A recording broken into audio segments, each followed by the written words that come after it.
గుండె ఆగిపోయింది. కోతి అని అలా ఉండిపోయాడు, చచ్చిపోయాడు. ప్రతి మనిషి గుండె ఈరోజు ఎంత బలహీనమైపోయిందో ఈ వార్త వింటే మనకు అర్థమవుతుంది. కరీంనగర్ జిల్లాకు సంబంధించినటువంటి ఒక వార్త వెలుగులోనికి వచ్చింది. అదేంటంటే, కరీంనగర్లో ఒక కుటుంబం నివసిస్తోంది. ఆ కుటుంబంలో భర్త, భార్య, వారికి 2 చిన్న కుమారులు, 2 సంతానం. ఉదయాన్నే సుమారు 5:30 ఆ ప్రాంతంలో తల్లి బయట నీళ్లు పట్టుకుంటుంది. నల్లాలో వస్తున్నటువంటి నీళ్లను ఆమె పట్టుకుంటుంది. తండ్రి మరియు 2 కుమారులు ఇంట్లోనే ఇంకా నిద్రిస్తున్నారు. ఈ సమయంలో ఆ ఇంటిలోనికి ఒక కోతి వెళ్ళింది. ఉదయం 5:30 ప్రాంతంలో తల్లి బయట నీళ్లు పట్టుకుంటూ ఉంటుంటే ఒక కోతి ఇంటిలోనికి వెళ్ళి నిద్రిస్తున్నటువంటి కుమారునిపై కూర్చుంది.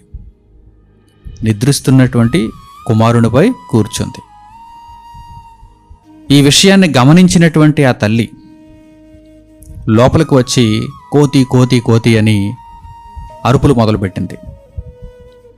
ఎప్పుడైతే ఈ అరుపులు వినిపించాయో ఈ రుద్రోజు రాజు అనేటువంటి తన భర్త, ఆ వ్యక్తి తండ్రి, ఒక్కసారిగా నిద్రలో నుంచి ఉలిక్కిపడి లేచి చూచాడు. తన కుమారుడు నిద్రిస్తున్నాడు, కుమారుని మీద ఒక కోతి కూర్చుంది. ఈ దృశ్యాన్ని చూచేసరికి గుండె ఆగిపోయింది. రుద్రోజు రాజు అనేటువంటి వ్యక్తి 45 సంవత్సరాలు మాత్రమే. గుండె ఆగిపోయింది. కోతి అని అలా ఉండిపోయాడు, చచ్చిపోయాడు. మనుషుల యొక్క జీవనాలు ఎంత బలహీనంగా ఉన్నాయో, ప్రతి మనిషి గుండె ఈరోజు ఎంత బలహీనమైపోయిందో ఈ వార్త వింటే మనకు అర్థమవుతుంది. ఒక కోతిని చూచి గుండె ఆగిపోయినటువంటి పరిస్థితి. ఒక కోతిని చూచి. ప్రియులారా, ఇలాంటి వార్తలు ఇంకా భవిష్యత్తులో ఎన్ని వినాల్సి వస్తుందో. వంటగదిలో బల్లిని చూచి గుండె ఆగిపోయినటువంటి సందర్భాలు, టాయిలెట్లో బొద్దింకను చూచి గుండె ఆగిపోయినటువంటి సందర్భాలు, ఇలాంటివి ఎన్ని వార్తలు వినాల్సి వస్తుందో. మనుష్యుల గుండెలు ఏమైపోయాయి? బలహీనమైపోయాయి. ఇటీవల ఇటువంటి వార్తలు చాలానే మనం వింటున్నాం. నృత్యం చేస్తూ చేస్తూ చేస్తూ చేస్తూ పడిపోయారు, గుండె ఆగిపోయింది. డ్యాన్స్ చేస్తున్నారు, ఆనందంగా డ్యాన్స్ చేస్తూ చేస్తూ చేస్తూ పడిపోయారు, గుండె ఆగిపోయింది. మాట్లాడుతూ మాట్లాడుతూ మాట్లాడుతూ గుండె ఆగిపోయింది, క్రింద కూర్చుంటున్నారు, చచ్చిపోతున్నారు, పడిపోతున్నారు. నడుస్తూ నడుస్తూ నడుస్తూ పడిపోతున్నారు, చచ్చిపోతున్నారు. వ్యాయామం చేస్తూ చేస్తూ చేస్తూ చచ్చిపోతున్నారు.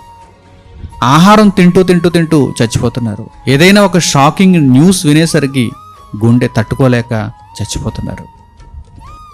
అంటే మనుష్యుల గుండెలు ఏమైపోయాయి? బలహీనమైపోయాయి. అయితే ఇక్కడ మనం ఆలోచించవలసిన విషయం ఏంటంటే, మనుష్యుల గుండెలు ఎంత బలహీనంగా ఉన్నాయా? కొంతమంది తమ ఫోటో పక్కన సింహపు ఫోటో పెట్టుకుంటూ ఉంటారు. అంటే నేను సింహం లాంటి వాడిని అని. ఫోటో పెట్టుకుంటే సరిపోతుందా? పేరు రాయించుకుంటే సరిపోతుందా? నిజంగా మన గుండె ధైర్యము కలిగినదిగా, గట్టిదిగా ఉండాలంటే ఏం చేయాలి? ఎవరి ఆశీస్సులు మనకు తోడుగా ఉండాలి? ఎవరి అండదండలు మనకు తోడుగా ఉండాలి?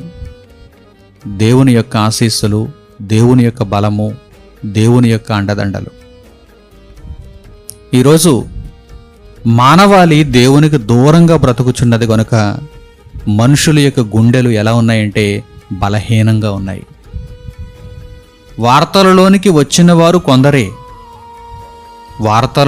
వచ్చినవారు కొందరే, కానీ మిగిలిన వారందరూ ఆరిపోయే దీపానికి చెయ్యి అడ్డు పెట్టినట్టుగా బలహీనమైనటువంటి గుండెతోనే బ్రతుకులను కొనసాగిస్తున్నారు. ఈ పరిస్థితులలో ఈ జీవవాక్యమును వినటం ఎంతైనా అవసరం.